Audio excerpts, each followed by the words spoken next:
আমি আমেনার কানে কত বাচ্চার কান্নার আওয়াজ, কত উটের পায়ের আওয়াজ, কত ঘোড়ার পায়ের আওয়াজ আমি শুনলাম, কিন্তু কেউ আমার সন্তান মোহাম্মদকে নিতে আসে নাই, কারণ আমার সন্তান বড় ইতিম। আম্মা জান হালিমা কয়, ও আমেনা, তুমি চিন্তা করবা না, তোমার সন্তানটা আমার কাছে দাও। আম্মা জান আমেনা মায়ার নবীর একটু সামনের দিকে বাড়ায় দেন। আমেনাকে হালিমা কয়, ও আমেনা, তোমার সন্তানের চেহারাটা একটু আমার দেখাও, দেখি পছন্দ হয় কিনা। এবার আমেনা আমার মায়ের নবীর চেহারার উপর একটা সাদা কাপড় পরিধান ছিল, সাদা কাপড়টা সরাইতে দিদি হালিমা কয়, আমি আমার জীবনে এর চাইতে সুন্দর কোন সন্তান আমি জমিনে দেখি না। আমার নবীর চাইতে সুন্দর আসেনি কেউ, আরো জোরা বলেন। হ্যাঁ মুসলমান, এরপর ওই মায়ার নবীরে গালি দেয় আছে কি নাই? মায়ার নবীর সুন্নত দাড়ি বারবার বারবার কামায়, অথচ ইব্রাহিম নবী দোয়া করেন, আয় আল্লাহ আমার উম্মত গুলোর আপনি হেফাজত করে নেন। ঈসা নবী দোয়া করে, আল্লাহ আমার উম্মত গুলোর আপনি হেফাজত করে নেন। আমার মায়ার নবী আল্লাহর কাছে দুইটা হাত উঠে বলে, মালিক আমার উম্মত গুলোরে গুনার কারণে আপনি নগদ বিচার করবেন না। অন্য অন্য নবীর উম্মতেরা গুনাহ করলে আমার আল্লাহ সরাসরি দুনিয়ায় আযাব দিয়া তাদেরকে ধ্বংস করে ফেলতো। আমার নবীকে, আল্লাহ আমার উম্মত বড় দুর্বল, আমার উম্মত গুলোরে তুমি ধ্বংস করবা না। আল্লাহ কয়, জিবরাইল তাড়াতাড়ি আমার নবীর কাছে যাও, আমার নবীরে জানা দাও, আমি আল্লাহ আমার নবীরে উম্মতের জন্য পেরেশানি করতে দেব না। আমার নবীর উম্মতেরা গুনাহ করবে, তওবা করার রাস্তা আমি আল্লাহ দিয়ে দিলাম। যত গুনাহ করবে তওবা করতে দেরি আমি আল্লাহ মাফ করতে দেরি করব না। চিল্লায় বলেন সুবহানাল্লাহ। নূহ নবী উম্মতদেরকে কালিমার দাওয়াত দিল 950 বছর, 40 জোড়া শুধু কালিমা গ্রহণ করলো, আর কেউ কালিমা পড়ে না। নবীজি যদি বর্তমান আমাদের কিছু আলেম যারা বলে সকল ঈদের বড় ঈদ, ঈদে মিলাদুন নবী, যদি নবীজির চাইতে তারা বেশি বোঝে কিছু বলার নাই। আর নবীজি যদি বেশি বুঝে থাকেন, আল্লাহর নবীজির জীবনে কোনোদিন 3টা ঈদ পালন করেন নাই, 2টা ঈদ পালন করছেন। চিল্লায় বলেন আল্লাহু আকবার। ঈদ কয়টা পালন করছেন? 2টা। এবার আসেন ঈদে মিলাদুন নবী। ঈদে মিলাদুন নবী বলা হয়। ঈদ কাকে বলা হয়? ঈদ মানে আনন্দ, মিলাদ মানে জন্ম।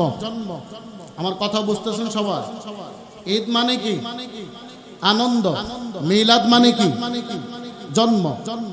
তো বর্তমান প্রচলিত যে ঈদে মিলাদুন নবী, এটা আল্লাহর নবীজি করেন নাই, আবু বকর করেন নাই, ওমর করেন নাই, উসমান করেন নাই, হযরত আলী করেন নাই, হাসান হুসাইন কেউ করেন নাই। 604 হিজরিতে ইরাকের একজন বাদশাহ একজন বন্ড মৌলভীর মাধ্যমে এই মিলাদুন নবী চালু করেছেন। এই এমন মাহফিলের সিস্টেমে যখন চালু করলেন, দেখে মানুষ খুব কম আসে। মৌলভী তখন বাদশাকে বললেন, বাদশাহ মহাদর, এইভাবে ঈদে মিলাদুন নবী পালন করলে হবে না, এটার মধ্যে একটু খিচুড়ি লাগান। তখন খিচুড়ি লাগাইছে, পরের বছর মানুষ একটু বেশি হয়েছে। মৌলভী পরের বছর বলেন, খিচুড়ির সাথে একটু গান বাজনা মিছিল করেন, মানুষ আরো বেশি হবে। ওই সময় থেকে 604 হিজরি থেকে ঈদে মিলাদুন নবী চালু হয়েছে। নবীজির ইন্তেকালের প্রায় 600 বছর পরে ঈদে মিলাদুন নবী শুরু। এবার বলেন তো, নবীজির সাহাবায়ে কেরাম নবীজির মিলাদুন নবী আমাদের চাইতে কম বুঝে নাকি বেশি বুঝে? আরো জোরে বলেন। তো আমরা যদি খাঁটি আশিকে রাসূল হয়, আমরা কিভাবে পালন করব? আল্লাহর নবীর সাহাবায়ে কেরাম জিজ্ঞাসা করলেন, ইয়া রাসূলুল্লাহ, আপনি সোমবার দিন আর বৃহস্পতিবার দিন রোজা রাখেন কেন? নবীজি বললেন, আমি সোমবার দিন রোজা রাখি এজন্যে, কারণ আমি সোমবার দিন জন্মগ্রহণ করেছি। আমি আল্লাহর কাছে শুকর আদায় করার জন্য সোমবার দিন রোজা রাখি। আর বৃহস্পতিবার দিন আমি নবীজি রোজা রাখি এজন্যে, কারণ শুক্রবার থেকে বৃহস্পতিবার পর্যন্ত প্রত্যেকটা মানুষের আমলগুলো শুক্রবারের রাতে আল্লাহর কাছে ফেরেশতারা নিয়ে যায়। আমি মোহাম্মদ নবী এই জন্য রোজা রাখি যেন আমার আমলটা রোজা অবস্থায় আল্লাহর কাছে পৌঁছে। বলেন সুবহানাল্লাহ। পালনের বিষয় নাকি আলোচনা করার বিষয়? আরো জোরে বলেন। পালনের বিষয় যদি হয়, আমার সামনের ঘটনায় আপনারা বুঝবেন এই জিনিসগুলো কি পালন করা আমাদের দ্বারা সম্ভব নাকি আলোচনা করা সম্ভব। ঈদে মিলাদুন নবী যারা পালন করে বর্তমান প্রচলিত, এটা বেদাত। কুল্লু বিদআতিন দালালা ওয়া কুল্লু দালালাতিন ফিন্নার। যারা বেদাত করে সবগুলো হলো প্রতবস্ত গুমরাহি, আর যারা গুমরাহি তারা সরাসরি জাহান্নামে। এবার বলেন তো, ঈদে মিলাদুন নবী বর্তমান প্রচলিত যে ঈদে মিলাদুন নবী, আমরা তার পক্ষে নাকি বিপক্ষে? আমরা কিন্তু ঈদে মিলাদুন নবীর বিপক্ষে না, প্রচলিত যেটা চলতেছে এটার বিরুদ্ধে। কারণ ঈদে মিলাদুন নবী মানে নবীজির জন্মের দিনে আনন্দ, এটা প্রত্যেকটা মুসলমানের করা দরকার। কেউ যদি বলে আমি মিলাদুন নবী মানি না, তাহলে সে নবীরেই মানে না, আর নবীরে না মানলে তার ঈমানও থাকে না। মিলাদুন নবী মানি, কিন্তু এটা করণীয় বিষয় না, এটা আলোচনার বিষয়। আর সিরাতুন নবী, নবীজির জন্ম থেকে ইন্তেকাল পর্যন্ত যা করেছেন নবীজি, এটাকে বলা হয় সিরাতুন নবী। আর প্রত্যেকটা মুসলমানের জন্য নবীজির সিরাতুন নবী পালন করা হলো ফরজ। কথা বুঝে আসছে সবার? মিলাদুন নবী আলোচনার বিষয় নাকি পালনের বিষয়? সবাই বলেন আলোচনার বিষয়। এবার আসেন আল্লাহ কি বলছেন, ওয়ামা আরসালনাকা ইল্লা রাহমাতাল লিল আলামিন।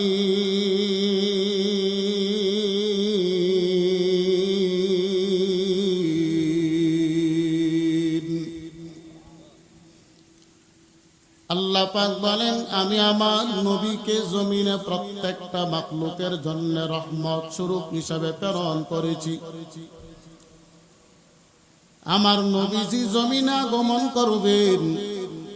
আব্বাজান আব্দুল্লাহ দুনিয়া থেকে বিদায় হয়ে গেছেন নবীজির জন্মের আগে। আম্মাজান আমেনা বাড়ির আশেপাশে ঘুরে আম্মাজান আমেনার দেহ মুবারক থেকে মেশকে আম্বরের গ্রাণ সুগ্রাণ বাহির হয়। আব্দুল মুত্তালিব রাস্তায় ঘুরে মক্কার মানুষেরা ডেকে কয়, হে আব্দুল মুত্তালিব, আব্দুল্লাহ মারা গেছে, কয়েকদিন হলো তোমার পুত্রবধূ আমেনা আতর মেখে মেখে রাস্তায় ঘুরে। যে আতর মেখে ওই আতর মক্কা মদিনায় কোথায় তালাশ করে পাওয়া যায় না। আব্দুল মুত্তালিব বারবার শোনার পর একদিন বাড়িতে সে নিজের বিবিরে ডাক দেয়া কয়, বিবি আমার ভালো করে শোনো, আমেনা সুগন্ধি মেখে মেখে রাস্তায় ঘুরে মানুষের আমারে খারাপ কয়, কটু কথা বলে।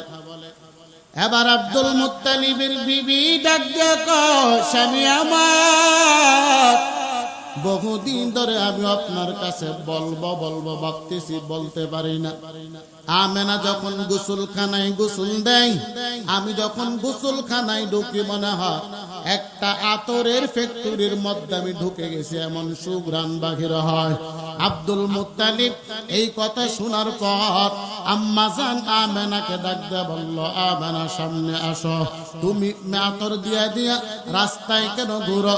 আম্মাজান আমেনা বড় বুদ্ধিমতী মহিলা, আব্দুল মুত্তালিবের কথার কোনো জবাব না দিয়া একটু থুতু জমিনের মধ্যে ফালায় দিলেন।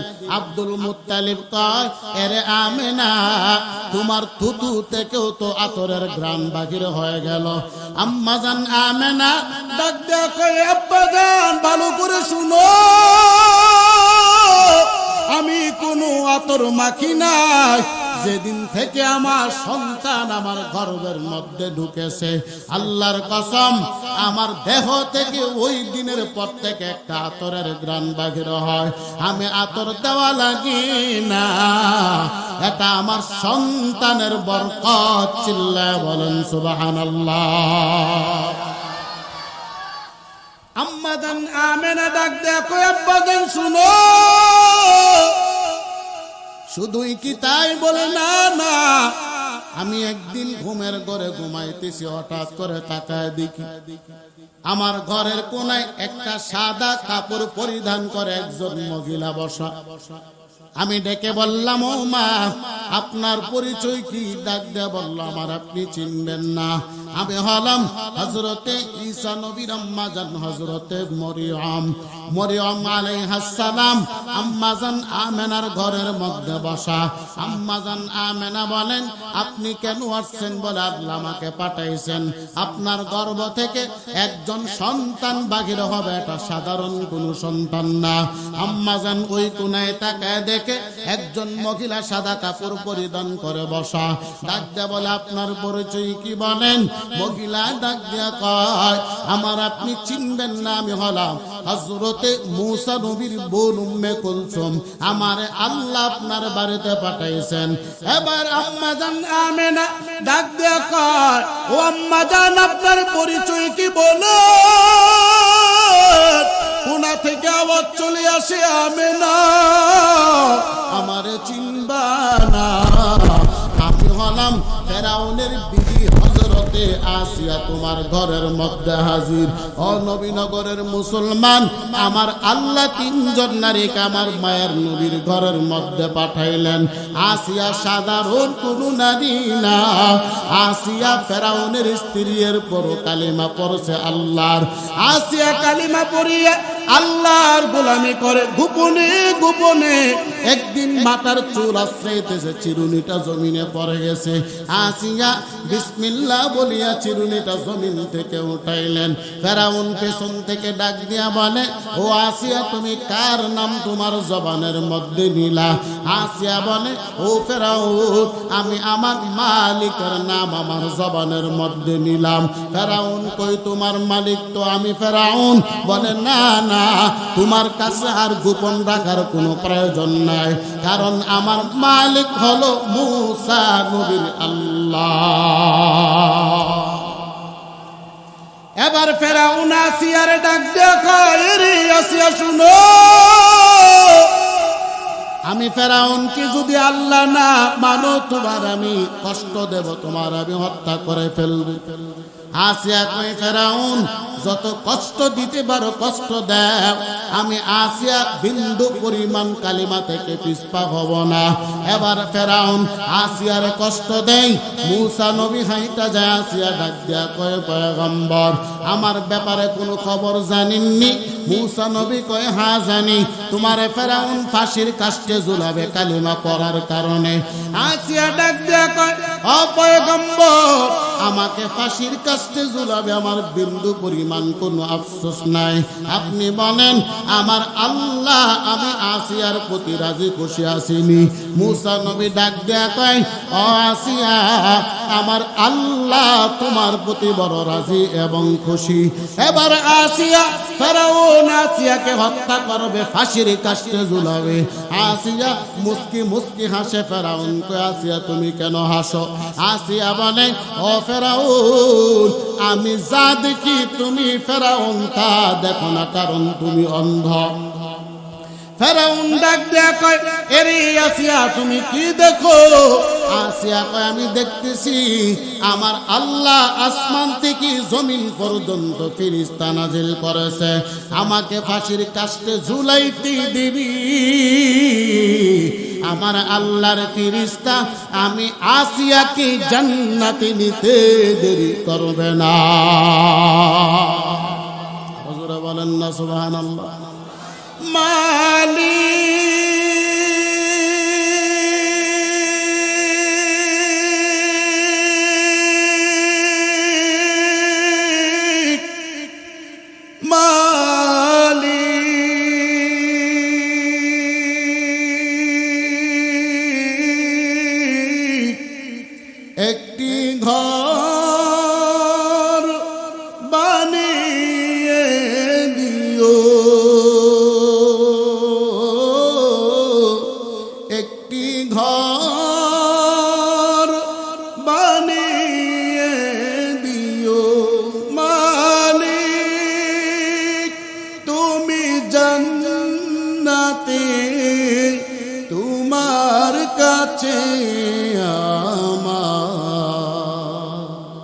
একটি ঘর বানিয়ে দিও, একটি ঘর বানিয়ে দিও। চিল্লায় বলেন আল্লাহু আকবার। আমরা জান্নাতে যেতে চাই কি চাই না? নামাজ পড়ে নাকি নামাজ ছাড়ে? হ্যাঁ, কারা কারা নামাজ পড়বেন হাত উঠাল্লাহ? সবাই পড়বেন ইনশাআল্লাহ, আল্লাহ কবুল করুন। এবার আম্মা জান আমেনা আব্দুল মুত্তালিবকে ডাক দেয়, আব্বা জান শুধু তা না, আমি ঘুমের ঘরে ঘুমাইতেছি, আমার আল্লাহ পাক আমার স্বপ্নের যুগে ডেকে বলেন, আরে আমেনা, তোমার গর্ভের মধ্যে যে সন্তান আছে তার নাম দুনিয়ার কেউ রাখবে না, আমি আল্লাহ তার নাম রেখে দিলাম জমিনে মুহাম্মদ, আসমানে তার নাম হবে আহমদ। চিল্লায় বলেন সুবহানাল্লাহ। নাম রাখছে কে? আরো জোরে বলেন। আমাদের সন্তান জন্ম হওয়ার পরে 7 দিনের আকিকা করে হুজুরের মাধ্যমে নাম রাখা লাগে। আল্লাহ বলে, আমেনা, তোমার সন্তানের নাম জমিনে হবে মুহাম্মদ, আসমানে আমি আল্লাহর কাছে তার নাম হবে আহমদ। আম্মা জান আমেনা কয়, ও আব্বা জান, ও মক্কার নারীরা বড় করে শুনিয়া নাও, মানুষের গর্ভের মধ্যে যখন সন্তান যায়, ওই মহিলার পেট আস্তে আস্তে করে সামনের দিকে একটু উঁচা হয়ে যায়। আম্মা জান আমেনা বলেন, আল্লাহর কসম, আমি আমেনার পেটের মধ্যে মুহাম্মদ যতদিন ছিল, আমার পেট চুল পরিমাণ সামনের দিকে একটু বাড়ে নাই। আমার পেটে মুহাম্মদ আছে, দুনিয়ার কেউ বলতে পারবে না, কারণ এটাই হলো আমার মুহাম্মদের বরকত, আমার মুহাম্মদের বরকত। আম্মা জান আমেনা বলেন, আমি আমার সন্তান নিয়ে গেলাম, এবার নবীজি জমিনের মধ্যে আগমন করবেন।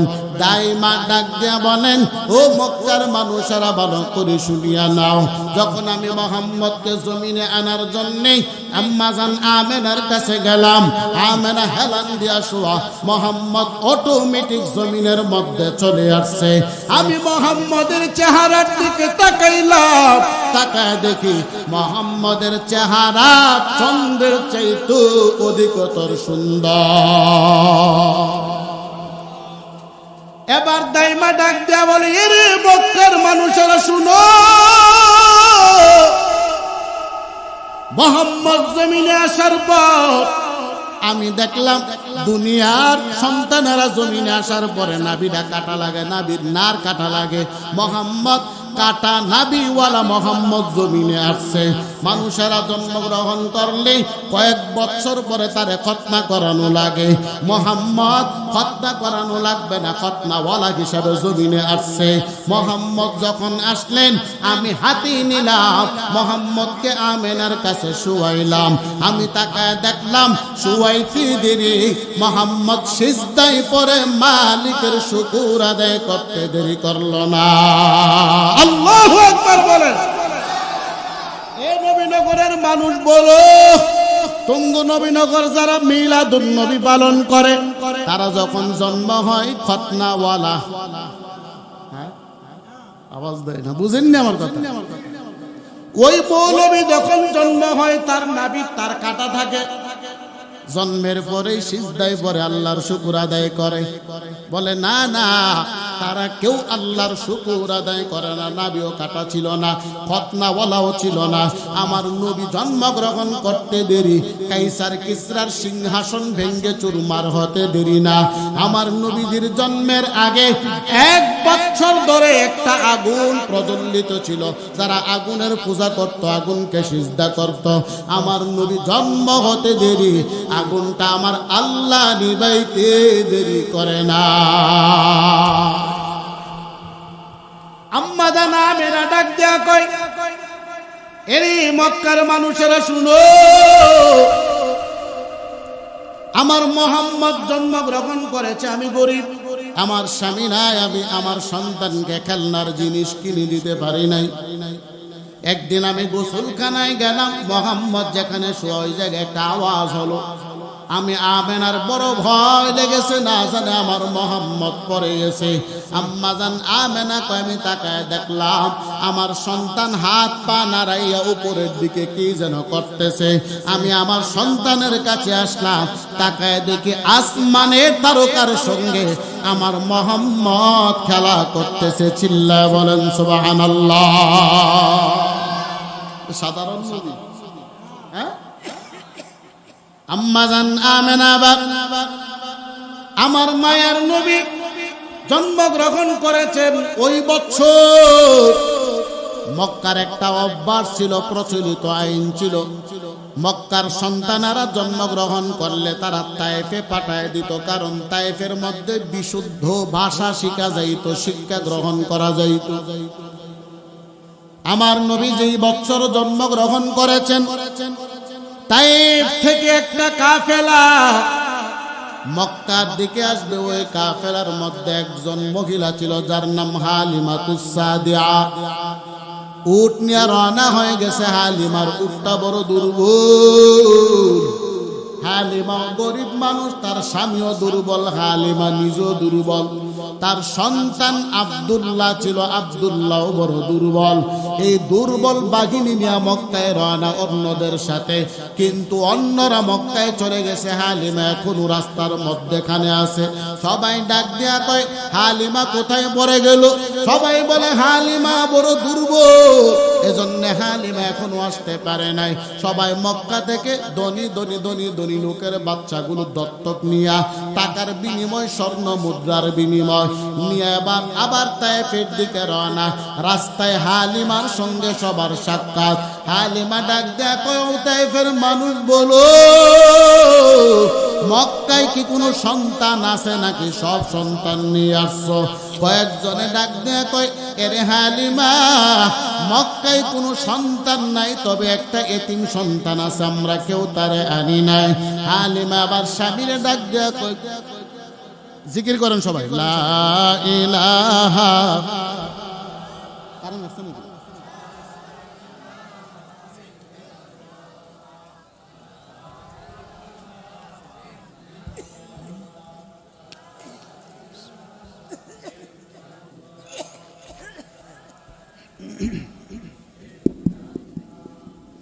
লা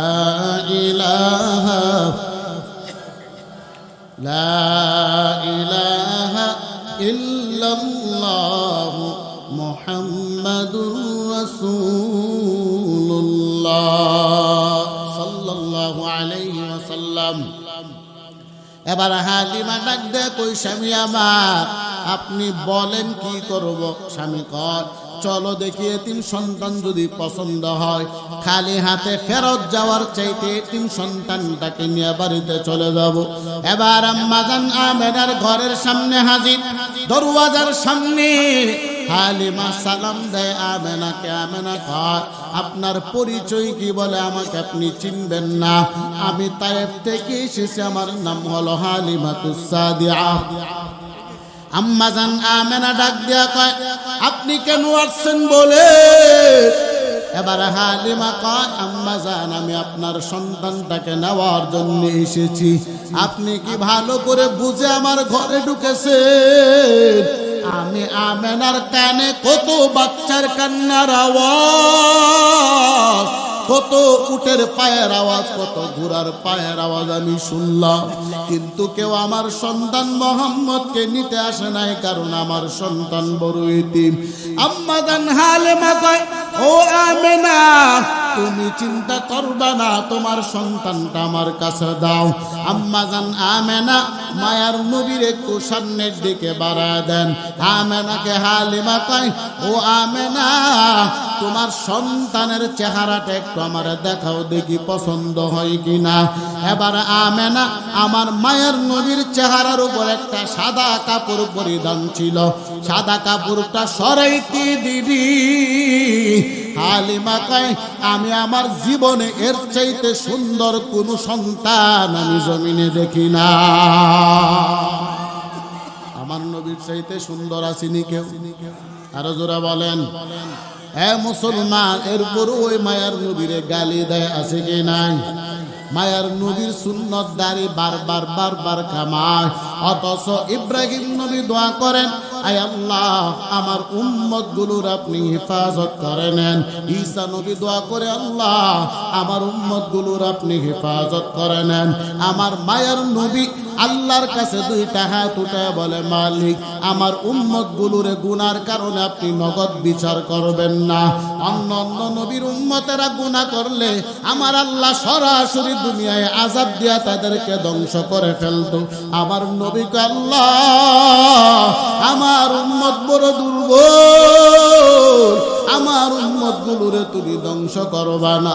আল্লাহ কয়, জিবরাইল তাড়াতাড়ি আমার নবীর কাছে যাও, আমার নবীরে জানা দাও আমি আল্লাহ আমার নবীরে উম্মতের জন্য পেরেশানি করতে দেব না। আমার নবীর উম্মতেরা গুনাহ করবে, তওবা করার রাস্তা আমি আল্লাহ দিয়ে দিলাম। যত গুনাহ করবে তওবা করতে দেরি আমি আল্লাহ মাফ করতে দেরি করব না। চিল্লায় বলেন সুবহানাল্লাহ। নূহ নবী উম্মতদেরকে কালিমার দাওয়াত দিল 950 বছর। 40 জোড়া শুধু কালিমা গ্রহণ করলো, আর কেউ কালিমা পড়ে না। নূহ নবী আল্লাহর কাছে বলে, মালিক আমার উম্মত তো আর কালিমা পড়ে না। আল্লাহ আর একজনও কালিমা পড়বে না। আমার নবী তো কোনোদিন উম্মতের জন্য বদদুয়া করেন নাই, করছেনি? আরো জোরে বলেন। তায়েফে আমার মায়ার নবীকে রক্তাক্ত করেছেন, উহুদে দান শহীদ করেছেন, এরপরও আমার মায়ার নবী কোনোদিন বদদুয়া করেন নাই। নূহ নবী আল্লাহর কাছে বলে, মালিক আর যারা কালিমা পড়বে না একজনকেও দুনিয়ায় রাখবা না, সবাইরে ধ্বংস করে দাও। আল্লাহ কয়, ও পয়গম্বর আপনি কেন তাদের জন্য বদদুয়া করলেন? নূহ নবী কয়, আল্লাহ বদদুয়া করার কারণ হলো 40 জোড়া মানুষ কালিমা পড়েছে, যদি আর কেউ কালিমা না পড়ে তারা তো আমার কালিমা ওয়ালাদেরকে আবার বেদিন বানায় ফেলবে, এজন্য আপনি ধ্বংস করে দেন। আল্লাহ কয়, পয়গম্বর আপনি একটা নৌকা বানান, নৌকা নিয়ে আপনি প্রস্তুত থাকেন। নূহ নবী আল্লাহরে কয়, মালিক নৌকা বানাবো কাটবো।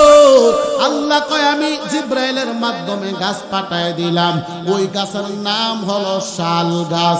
শাল গাছের কাঠ দিয়া নূহ নবীর নৌকা বানানো হয়েছিল। এবার নূহ নবী আল্লাহরে কয়, মালিক আপনি বলেন নৌকা কিভাবে বানাবো? আল্লাহ বলে, নৌকা এইভাবে বানাবা।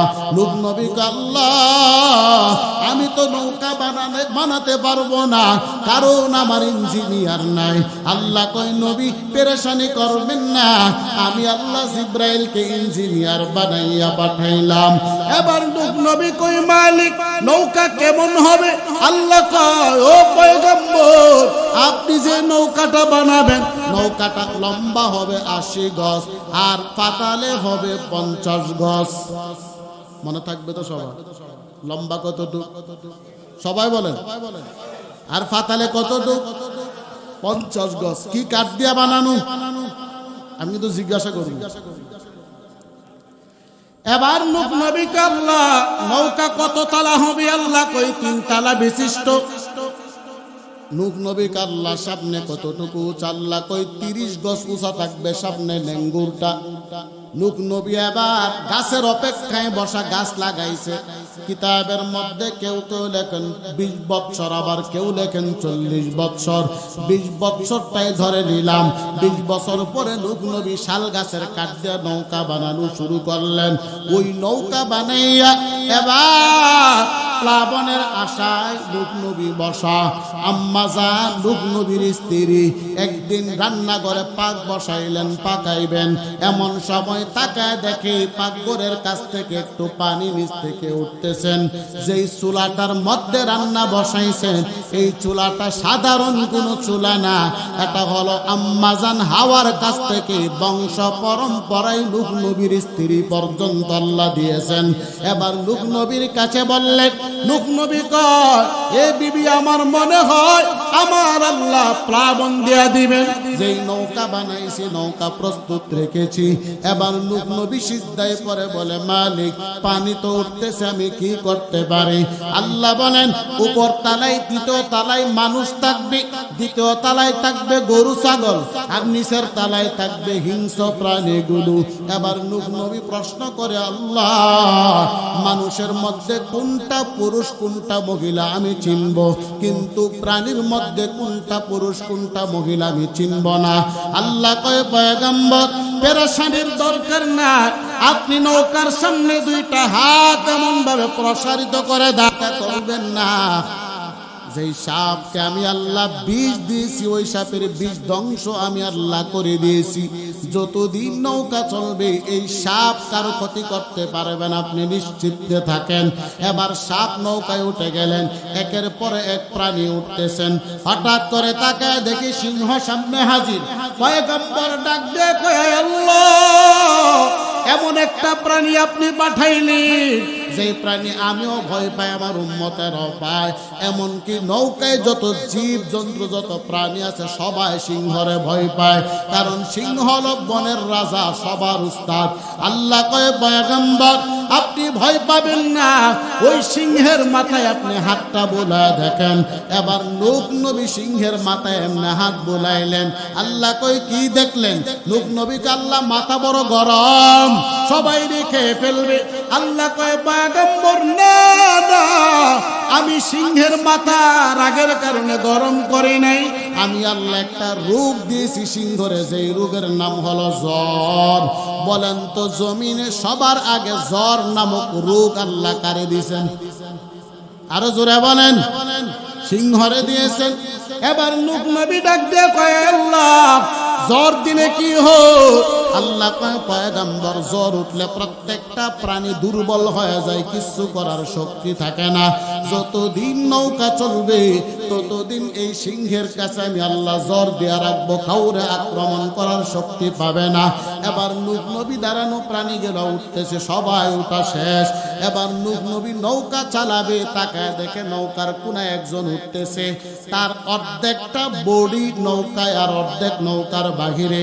নূহ নবী ডাক দেয়া কয় উঠো না কেন? যারে বলছে ওই প্রাণীর নাম হলো গাধা। প্রাণীর নাম কি? আরো জোরে বলেন।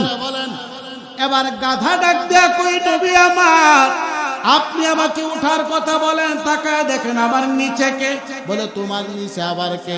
তাকায় দেখে ওই গাধার লেন্সার মধ্যে লুটকি দিয়া বৈশা রয়েছে ইবলিস। কে বসা? আরো জোরে বলেন।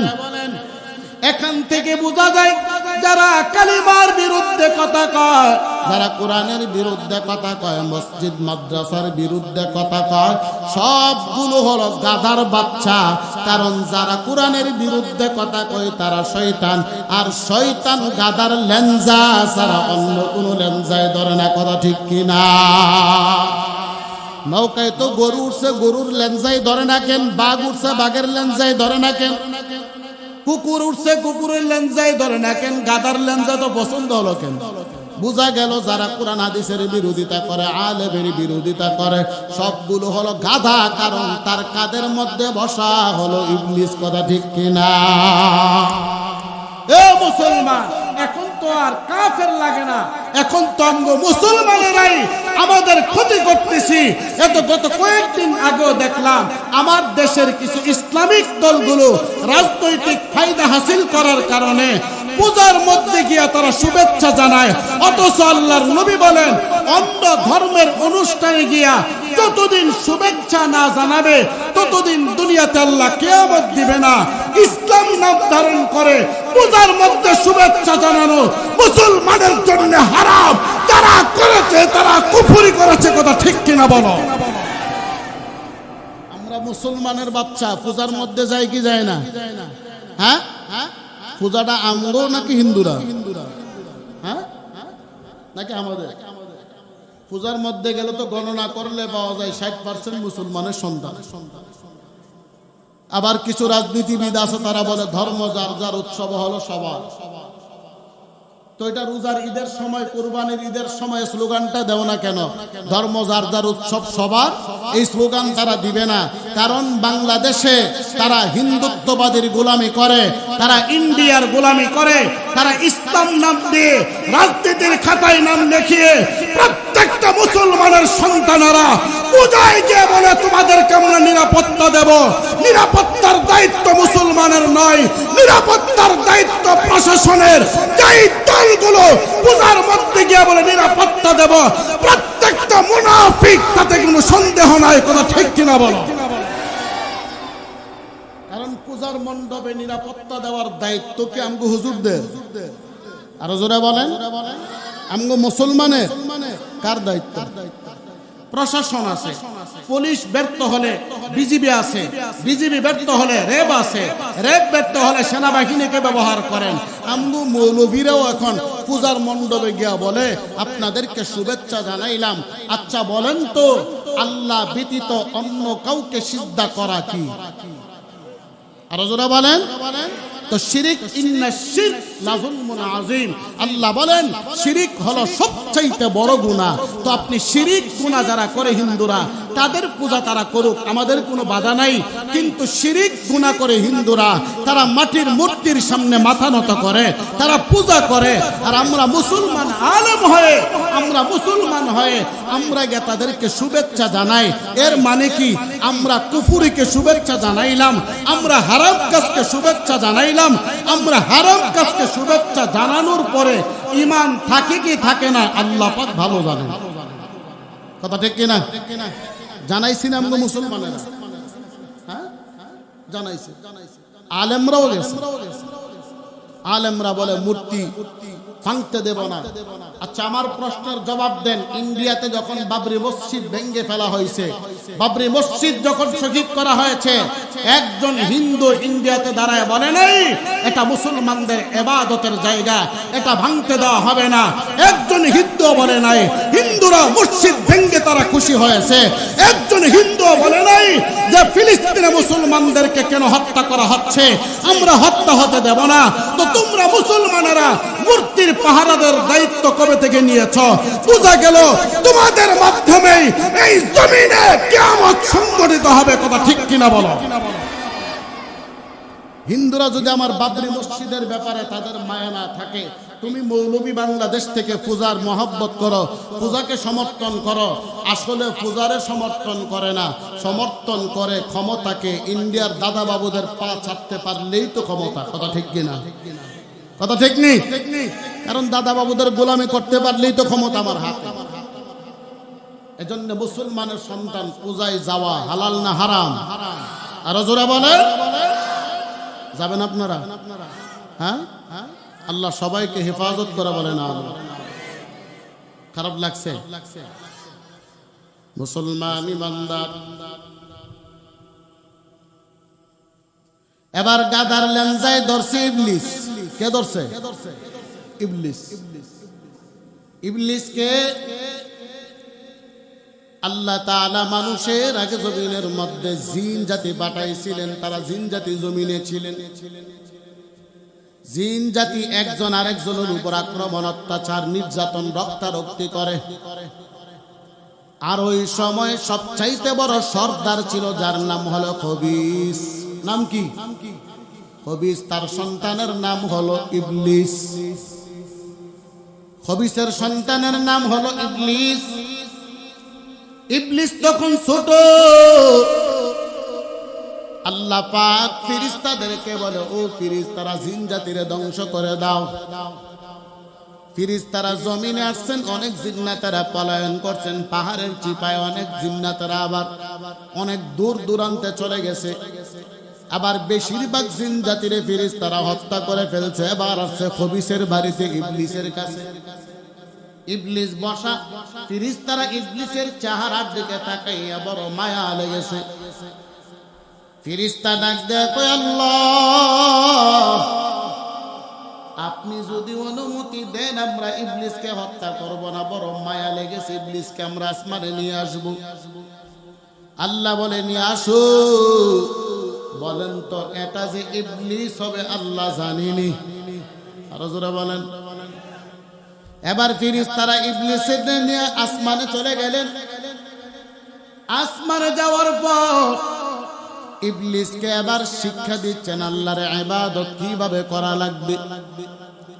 ছোট বাচ্চা, তবে তার জ্ঞান ছিল ভালো। একবার যে জিনিসটা দেখে আর জীবনে কোনোদিন ভুলে না। ইবলিসকে আবার শিক্ষা দিলেন। ইবলিস প্রথম আসমানে আল্লাহর ইবাদত করলো 1000 বছর। প্রথম আসমানে সব ফেরেশতাদের উস্তাদ হয়ে গেলেন। ইবলিস এবার দ্বিতীয় আসমানে গেলেন। এইভাবে 7 আসমানে ইবলিস 7000 বছর ইবাদত করেছেন। সর্বোপরি ইবলিসকে আল্লাহ উপাধি দিয়ে দিলেন মুআল্লিমুল মালাইকা। সমস্ত ফেরেশতাদের উস্তাদ হলো তুমি ইবলিস।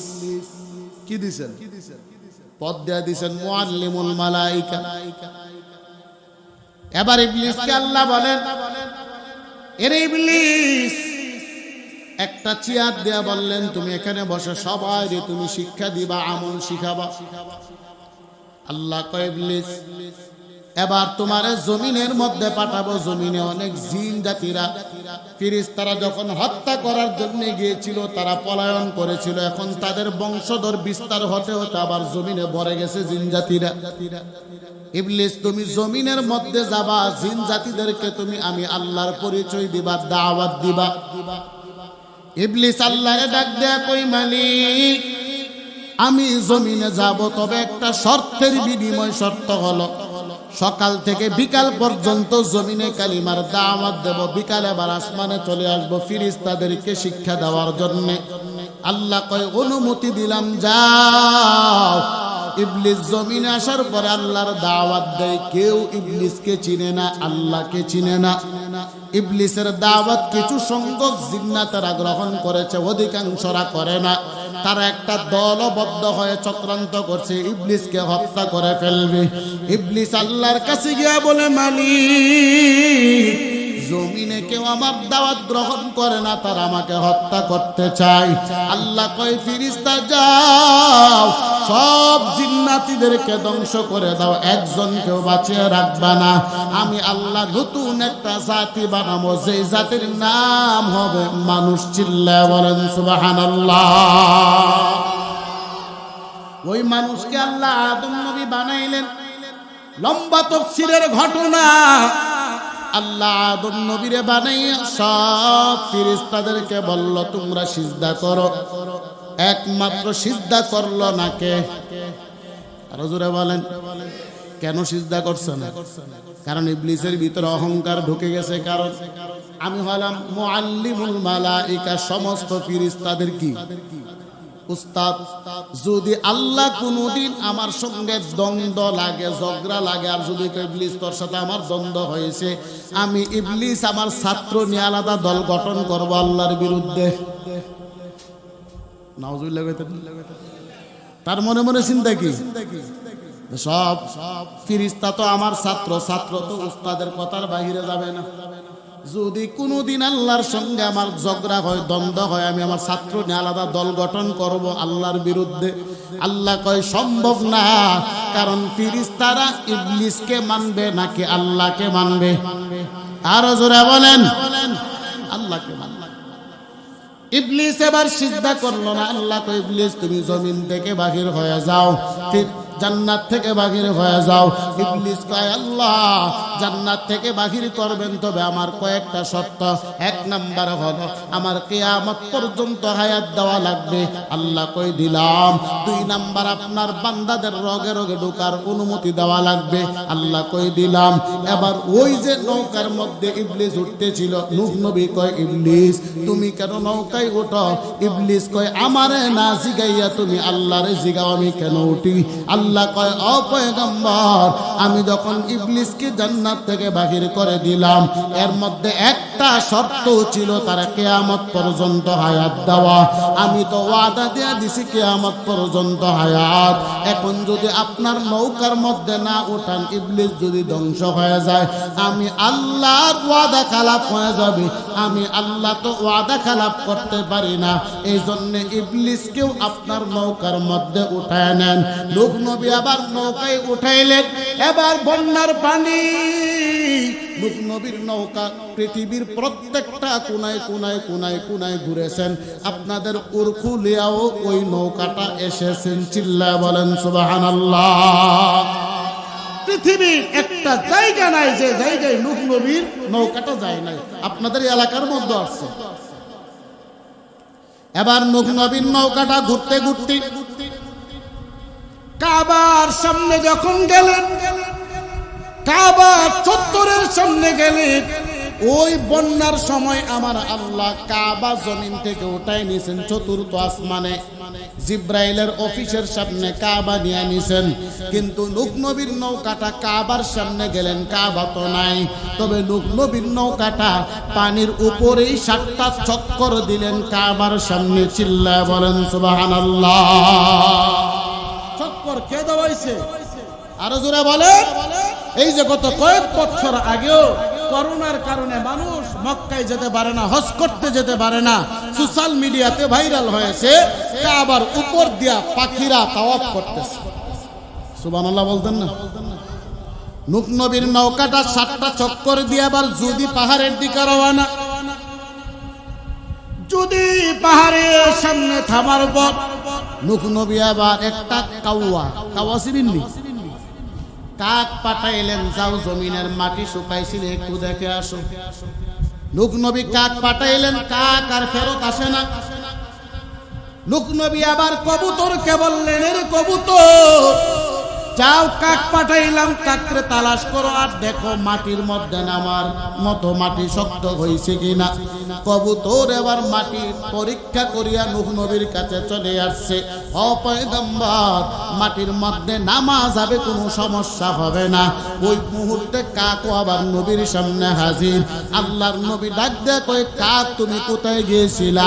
কাক ডাক দেয়া কই, নবী আমার, আমি মাটি পরীক্ষার জন্য গিয়েছিলাম, কিন্তু তাকায় দেখি একটা মরা গরু পড়ে আছে জমিনে।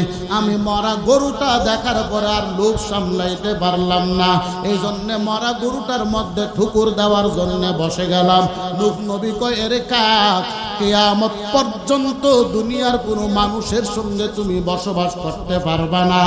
আর কবুতরকে বললেন, কবুতর, কিয়ামত পর্যন্ত তুমি মানুষের সঙ্গে বসবাস করতে পারবা, এমনকি মানুষেরা তোমার জন্য খানা তৈরি করবে, তোমার জন্য ঘর বানায় দেবে। বলো তো, কবুতরের জন্য মানুষেরা ঘর বানায়নি, কাওয়ার জন্য বানায়নি। আল্লাহর নবী নূহ নবী বলে গেছেন, এরে কাওয়া, তুই কিয়ামত পর্যন্ত মানুষের সঙ্গে বসবাস করতে পারবা না। আর কবুতরকে দোয়া দিয়ে গেছেন, কিয়ামত পর্যন্ত বসবাস করতে পারবা। নবীনগরের মুসলমান, নূহ নবী আল্লাহর কাছে বদদোয়া দিয়া ওনার উম্মত সবগুলোরে ধ্বংস করে দিয়েছেন। আমার নবী কয়, আল্লাহ না না, আমার একটা উম্মত তো আপনি ধ্বংস করবেন না। আমার নবীজি ফেরাউন, আমার নবী কাফেরের জন্য রহমত, আমার নবীজি মুসলমানের জন্য রহমত। কারণ কাফেরের দলেরা, বেঈমানের দলেরা তো গুনাহ করে, এরপর আল্লাহ আযাব দেয় না কেন? বলে আমার নবীজির কারণে আযাব দেয় না, কারণ আমার নবী হলো সবার জন্য রহমাতুল লিল আলামিন। চিল্লায় বলেন সুবহানাল্লাহ। ওই নবীরে গালি দেওয়া হালাল না হারাম? আরো জোরে বলেন। দাড়ি কাটা, হ্যাঁ, এখন আওয়াজ কমে গেছে যুবক। ওই নবীর জন্য দাড়ি রাখতে পারবো তো ইনশাআল্লাহ? আল্লাহ আমাদের সবাইকে কবুল করে, বলেন আমিন। যদি ভুল ভ্রান্তি হয়ে থাকে ক্ষমার দৃষ্টিতে দেখবেন। আমার মহব্বতের ভাই বন্ধু মুফতি মুত্তাসিম বিল্লাহ আতিকি দামাত বারকাতুহুম, উনি চলে আসছেন, গুরুত্বপূর্ণ আলোচনা করবেন ইনশাআল্লাহ। আল্লাহ আমাদের সবাইকে শেষ পর্যন্ত বসে আলোচনা শুনবার তৌফিক দান করে, বলেন আমিন। আসসালামু আলাইকুম ওয়া রাহমাতুল্লাহি ওয়া বারাকাতুহু।